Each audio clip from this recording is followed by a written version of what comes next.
to amend the main motion. Absolutely, Madam Chair, and I will get to that point. I apologize if it was taking me a while to get there. But that's one of the reasons why we need more than 2 hours to discuss long-term care, the estimates for long-term care, is to discuss bills like that, to discuss the impacts of bills like that, to discuss the government extending long-term care license operators. They're giving them 30-year licenses.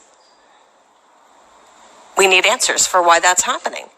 When we see what's happened at Orchard Villa, we need to find out, is the government actually spending the people of this province's money wisely by extending that license and licenses to other operators like them?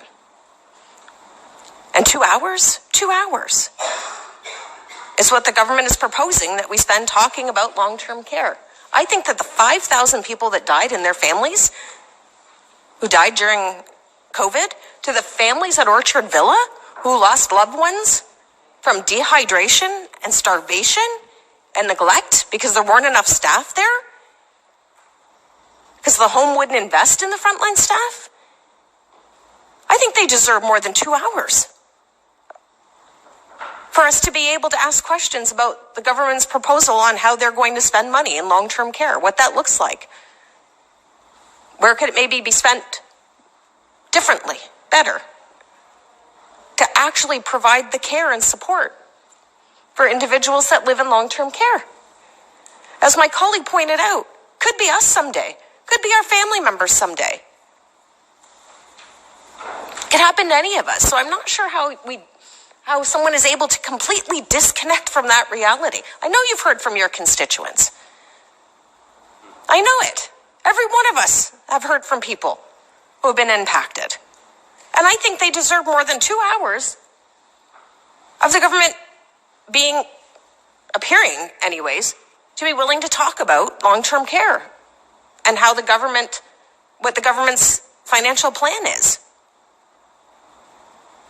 So I think it really is shameful when I think about it. The human impact that the decisions the government makes when it comes to long-term care. And how many people in long-term care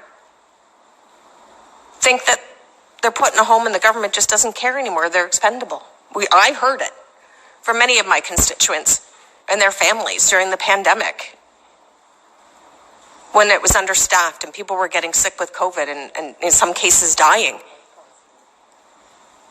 How they just felt like the government figured, oh, well, these folks are old, they're going to die anyways. Why do we need to do anything? Well, tell them. You need more than 2 hours to explain what your plan is, to invest in the people that live and work in long-term care. As my colleague from Don Valley East pointed out, we've spent 2 hours on one sheet of paper, really, so far. Do you actually think that we can get through a fulsome discussion in 2 hours when it comes to long-term care and everything that has happened, both prior to the pandemic, during the pandemic, and now? And COVID, to be clear, COVID is still a thing. And it's spiking. And I really hope, and the only way we can tell is through estimates, I really hope the government has a much better plan than they had during the worst of the pandemic that we've seen so far, for the surge that we're going to see in the winter.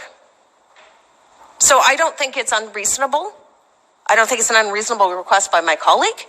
I don't think it's an unreasonable request or expectation from the people of this province to think that the government would spend more than 2 hours talking about its plans for long-term care. Thank you, Madam Chair. Thank you. Further debate? PP Gelino. If that wasn't bad enough, that only 2 hours has been scheduled, there's in the motion, the original motion, there is only 10.5 hours. So that means after 3 hours for health, 3 hours for college and university, 3 hours for education, there will be 1.5 hours left for long-term care. There won't be 2 because we have a hard deadline. And there's always a break here. There's always a computer that doesn't come on, a TV that doesn't come on. All of that time will mean that if we have 20 minutes, half an hour on long-term care at the end of the day, that'll be that. Shame on all of us. Thank you. Further debate? Seeing none, are members prepared to vote? Recorded vote has been requested. MPP Gates has moved a motion to amend the main motion. All those in favor, please raise their hands. All those opposed, please raise their hands. MPP Barnes, MPP Jordan, MPP Martin, MPP Pierre, MPP Quinn, MPP Ray, MPP Y. I declare the motion lost. Turning back now to the main motion, is there any further debate?